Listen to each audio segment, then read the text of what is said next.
এই সর্বপ্রথম বাতিলদের এই বদ আকীদার উপর, খারাপ আকীদার উপর একটা কিতাব লিখছে। তাদের যে বদ আকীদাগুলো আছে এগুলো কি করছেন? খণ্ডন করছেন। খণ্ডন করে একটা কিতাব লিখছেন ইমাম হারিস, প্রখ্যাত আলেম। তো সেই যুগের বিখ্যাত এবং অনন্তকালের জন্য বিখ্যাত একজন ইমাম, ইমাম আহমদ রহমতুল্লাহ আলাইহি,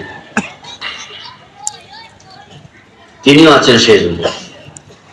যখন ইমাম হারিস মুহাসাবি এই বাতিলদের বদ আকীদার উপর, এই বাতিলদের বিভ্রান্তিকর আকীদার খণ্ডনে একটা বই লিখছেন, তাদের আকীদাগুলো খণ্ডন করছেন, খণ্ডন করতে গিয়ে একটা বই লিখছেন, তখন সেই যুগে ইমাম আহমদ রহমতুল্লাহ আলাইহি এই ইমাম হারিস রহমতুল্লাহ আলাইহির সাথে কথা বলা বন্ধ করে দিয়েছেন। তিনি গুসা করছেন, রাগ করছেন।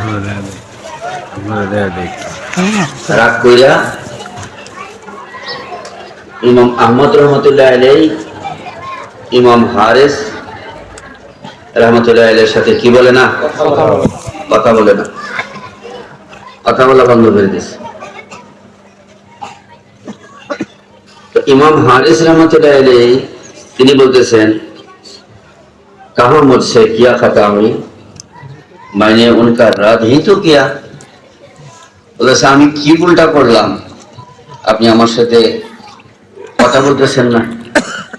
আমি তো এই বাতিলদের বাতিল আকীদাকে খণ্ডন করার জন্য জবাব দিয়েছি মাত্র। আমার কি অপরাধটা যে আপনি আমার সাথে কথা বলতেছেন না? ইমাম হারিস বলতেছেন,